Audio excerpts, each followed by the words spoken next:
Hello everybody, this is Grumpy Dave's Garage with the MG build.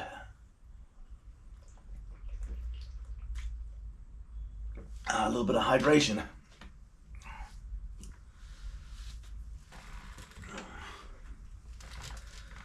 Now this gritty little girl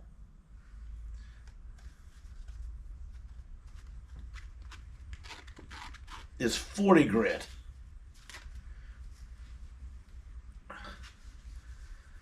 And I got a slow turning electric sander somewhere in my garage that when I'm cutting heavy stuff or doing something and I just turn it on, you got to get a hold of it because it'll jerk and grind and gently, and it'll walk off these big lines or any heavy fill that I flopped on there to get me down to a decent working surface. I'll lay that right there. This is Old Faithful. This is an 80. And that's pretty stout for a sandpaper. People say you go to a 220 and a 320 or a 400 or a 600 and you rub this and you pat that and you paint this. I'm kind of following the method that Fuzzy used to use. Fuzzy was a guy with a beard, the craziest hillbilly you ever want to talk to. Funnier than hell. Didn't mind his drink, but he would never drink when he picked up a paint gun. And he would rent garages from people that needed to just be torn down so he could get them cheap. Take his stuff out in his van and set up and clean and sweep the garage out and paint the most beautiful paint jobs in the nastiest. It's not even, I wouldn't even consider it a paint booth. You might as well, he's one step away from painting it outside. So the trick we're going to use, someone's taken off, oh well. This is 80. See my little 80 mark in there? Okay. I don't like this sander, the one I used to have somewhere. I can't find it. Got stolen probably. This handle would flip back so you could hold it when you were putting sandpaper on it. This one, if you're not careful, you end up polishing your nails.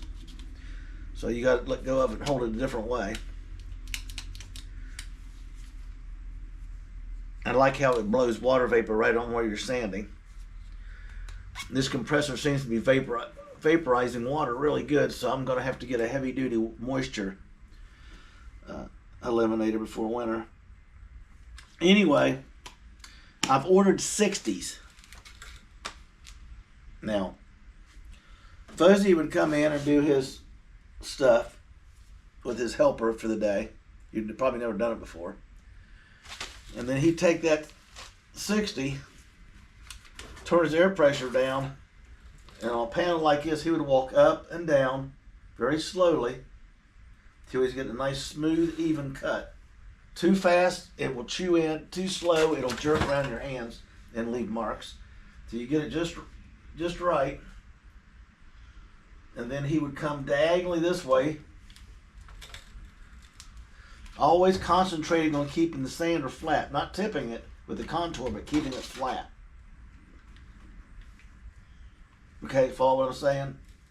And when and I will show you, this panel will be smooth as this trunk lid before we even get to the next stage after the sanding.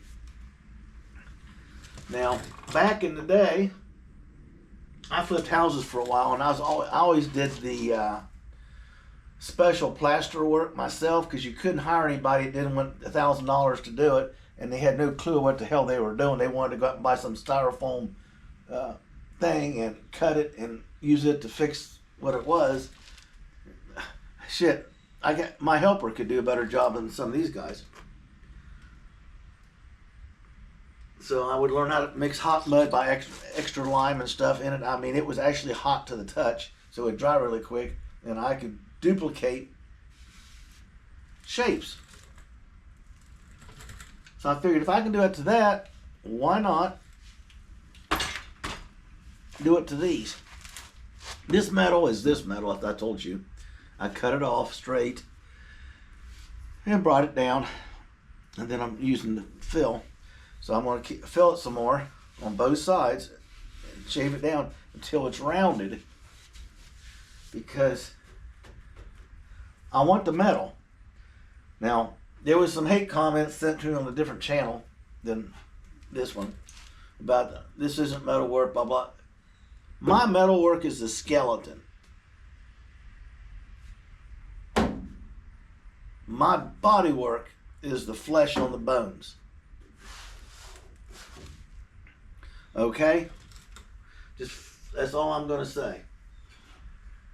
If you want to talk shit, show me your work. I can sit here and cut the pieces of metal, tack them in, get the little band sanders and stuff, and just polish it down so the whole thing looked like chrome sitting there, and then paint it. But I'm building a cruiser, not a 10-point show car. Okay? I'll show you what I got in store. When this is all mudded and set, it'll come up just a tad, and there'll be a gasket under here. And there it is. Isn't that pretty? See right here, got a low spot.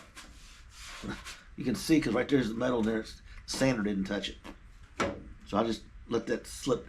See, this will be filled with that styrofoam and coated, because I want no moisture getting down around and in there. See, this will come right like this. See that? It'll just go. So that's the look I want there. Okay. And someone says, why are you going to grind it off with a 60? I'm going to grind it off with a 60 because I want a level playing field everywhere. And then when it's done, I'll get the camera up and set it with a bright light and an angle, and you'll be able to see all of my errors, mistakes, oopses, or whatever that I got to fix. See right here, right here for example, this is low. When I use that 60 grit, it'll leave that. It won't touch it. And right up here, this is going to radius in real nice. You may have to have a little touch up. Here's a low spot. I can feel it with my hand. Here's a high spot. That 60, when it comes up through there, will take that high spot right out and bring it down to level. A level playing field. I like level. It makes my job easier. Okay? These get LED bulbs and all kinds of stuff. Now, this is metal. The metal rib and the plate I kept. The rib's in there. It goes up at an angle, up an inch, and then I bobbed it from all the stuff that they had on each side of the car. This is the panels in front of the trunk. You got it? Just, if I turn this panel around, it would lay right on top up there. I just brought it down and turned it to get my ends to come out, and then I did my end pieces out of the sections of the trunk lid that I cut, because I want the center for a one-off hood that we're going to be doing. Because when I look out over the hood, I don't want to see anything in my line of vision. I want to see the hood just tapering down, convexed, the curve to match the hood. It'll go from dead zero, which will be even with the back of the hood. At its height, it'll be 1 inch. As it goes down, where it starts dropping down, it'll stay up, and then it'll come down. It'll have two sides like a cowl induction hood, except they'll taper back to dead zero as a body line to give it a little bit of difference. But my line of vision will not be affected in any way when I'm sitting in the car. I'm not going to have a hood scoop. I'm not going to have a blister. I don't have a bubble. I don't have a ram air hood sticking up, so I have to look around it. I want that clean look. No telltale signs of anything different about the car. Just something a little stylish. I'm dying of thirst today, people. Probably because I came out here on Saturday and swept the floor, trying to get the first layer of dust up. My wife came out and told me I need to get this car out of here and clean it. Well, I told her not till the basic sanding gets done.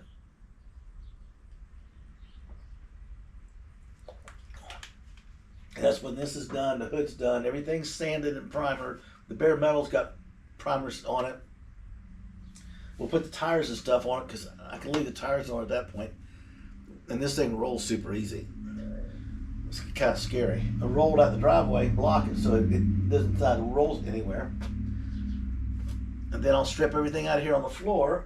I'll blow everything off, let the dust settle on the floor. And I'll come back in. I can't blow it out the door because the neighbors park right there. Trying to be courteous here.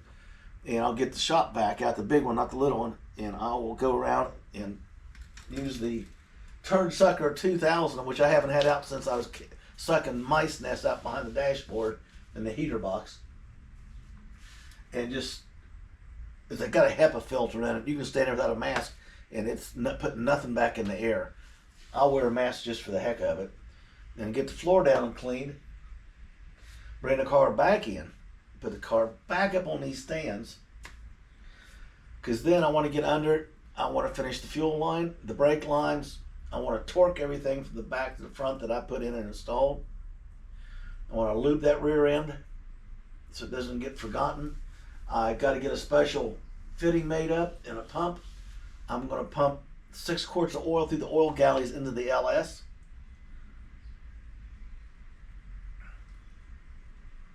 It's already got the new filter on it and the filter's full. So I think I got to do is shoot the 6 quarts in there.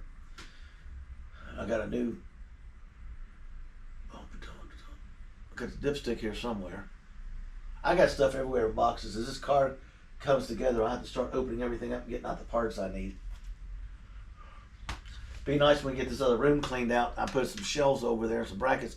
I can put all the stuff in my boxes over there and bring them in as I need them, instead of tripping over them like I'm doing now. So people, this is what we're doing. That kind of gives you an idea. I'll show you the sanding method I'm going to use. Some people agree, some people don't. This is my $29 piece chrome MG lights.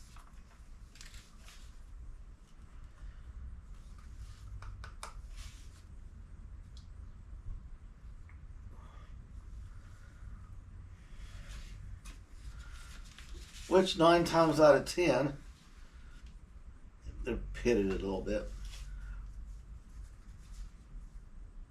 These little bubbies are expensive. Now I can get plastic ones in black against the orange. We look good, a little detail. Cause see this baby here,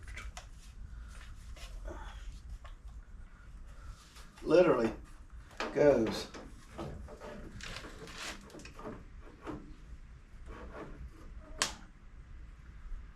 It's got the blocks for the mounting on it. I just didn't want to misplace them. I got enough jars and bags full of bolts to go through. I'll get a center mark on here, a center mark on here. And then we'll just come in, bang, bang, on these center holes. Put the riv nut in. So after the paint job's done, I can take the bolts out with my fingers and bolt that on. There'll be one hole hidden in the back. I'll get the rubber buddy plug for the wire for the lights.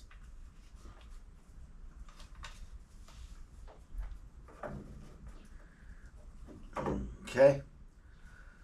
These will be dead center on these holes. They're close to it. And then I've got the lights that were good enough for Carol Shelby and Phil Hill to use on their cars.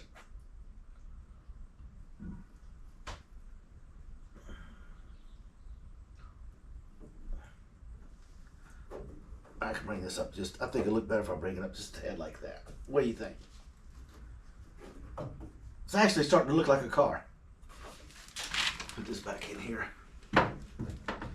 I'll have to make up my mind about what's going to happen if I can get those screws out of those. I doubt it.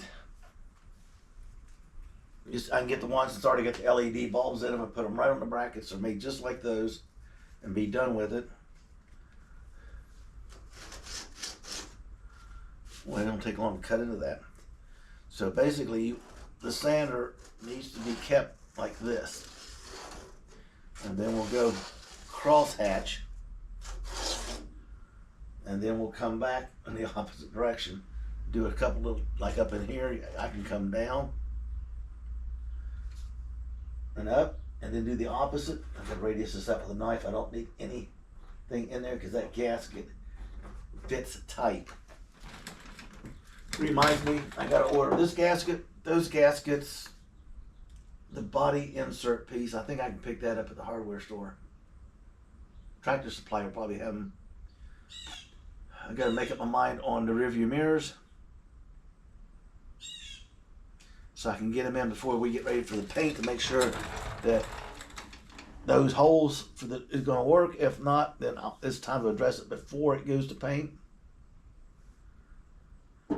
The rubber strips that go along the doors, door glass, the rubber strip grommet that goes on each side of the windshield post, and the rubber strip that goes across the bottom of the windshield. And then I need the ones for the headlight buckets.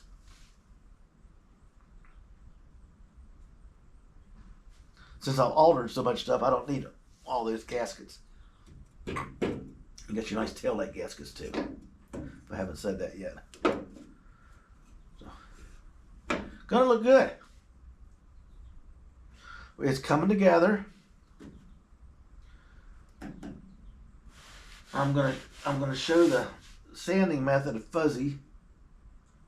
I watched Bad Chad. He did it with 40, and he also had a bigger sanding disc. And the cars he was working on, I think it was the Thunderbird, which has got more flat panels on it. This car, show me a flat panel on this car that's not convex or shaped in one way or another. There isn't one. Now I got to get down there this week, and I made cuts every 3/4 of an inch from here, where's the stop, to right here, to shrink the support pieces in there. So when I welded it here and got it ready, as I put my knee against it, pushed it, welded it, and came on down with it, then I got it welded on the ends, did the same. It followed the curve here, because this isn't curved as much up there as it is back here. Now, how would you say this?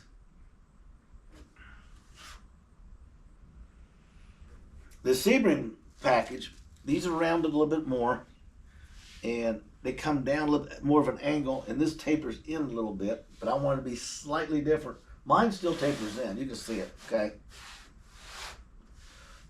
It's just not pronounced as much as theirs, because I was trying to get something, it was similar, with a clean line to it.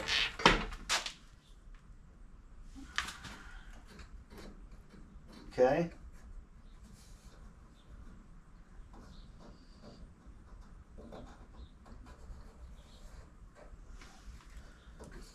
I want to lay down there and put a spot weld on every one of those. That'll stiffen that up even more.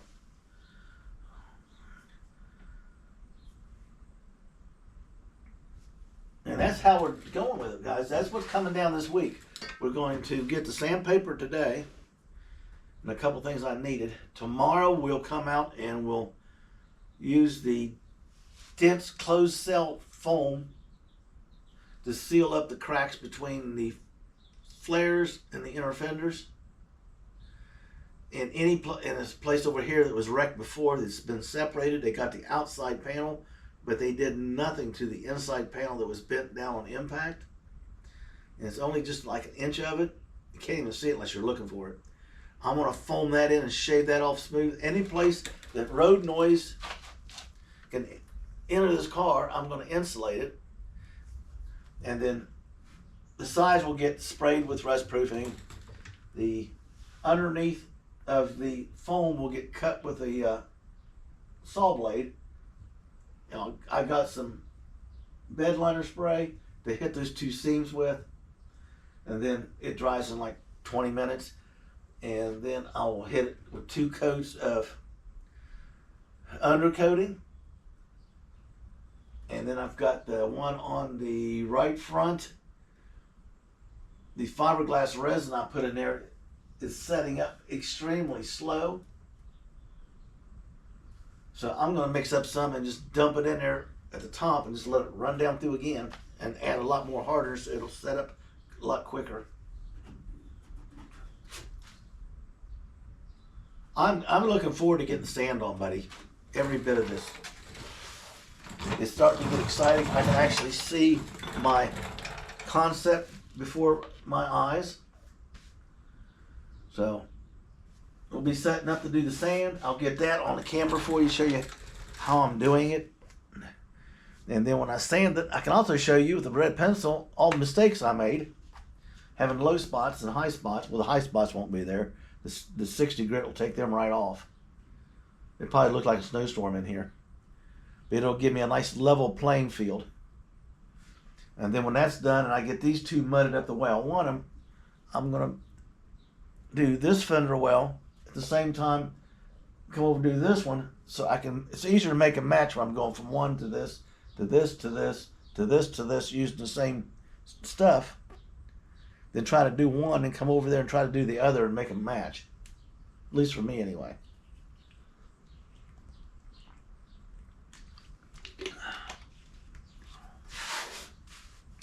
There it is, people. It's getting exciting. It's getting close.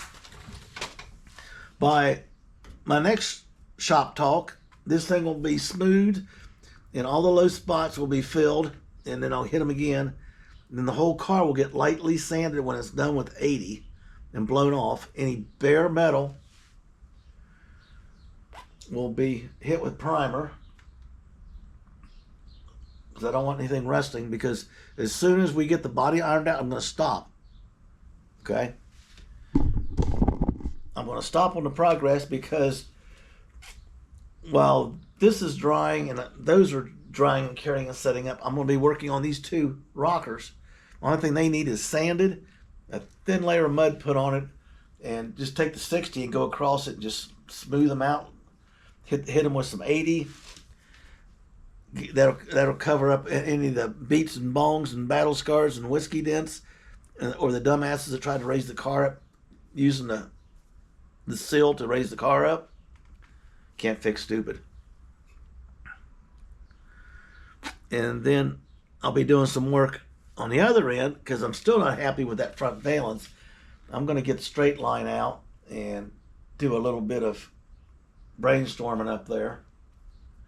That's one thing about doing body fill. While this stuff's setting up, I can get that body fill on. Well, that body fill on this side is setting up, I can work on something else and work, and then I can just keep going back and forth.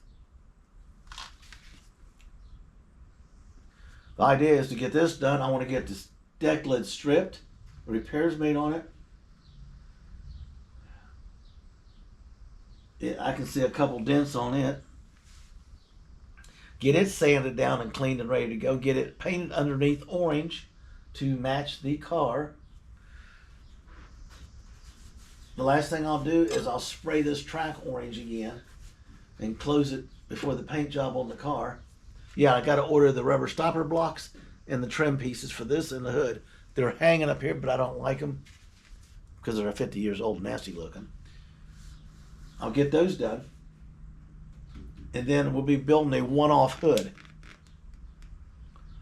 And I'm looking for that to be a week by itself, because I got to take two hoods, make one hood, and then I got to cut the one hood to put the rise in it, and then put the sides on it. Then it's going to have to be spot welded from the outside to get the form, gently turned upside down, and I'm going to spot weld it, a lot of it, underneath, out of sight. Then I got to flood it with the body compound and do the same thing I'm doing. That hood had a low spot in it. Do you remember I hit it with the flapper disc cleaning, the fiber disc, and it looked like a snowstorm. It just, so whoever did some work on this car at one time did some quality work. It's a shame the people who followed didn't bother to prep anything or do anything. They damaged it back here. So what they do, they just put filler in it from the chrome strip down, taped it off and sanded it, because they hit it against the wheel well. Didn't sand it. It had no mechanical bond. Mechanical bond is the lines in The etchings that the sandpaper puts in the metal and the surface that's what it's designed for it to bond to. They must have never washed the car because I hit it with a power washer and I was standing up there, shut down, and this whole section back here, about the size of a small dinner plate, come flying off. The Bondo and the metal underneath was as smooth as if you waxed it. Somebody had no idea what they were doing. People, that's about it. That's this week's follow-up. And looking forward, we'll get her done. If you got a project, make it happen.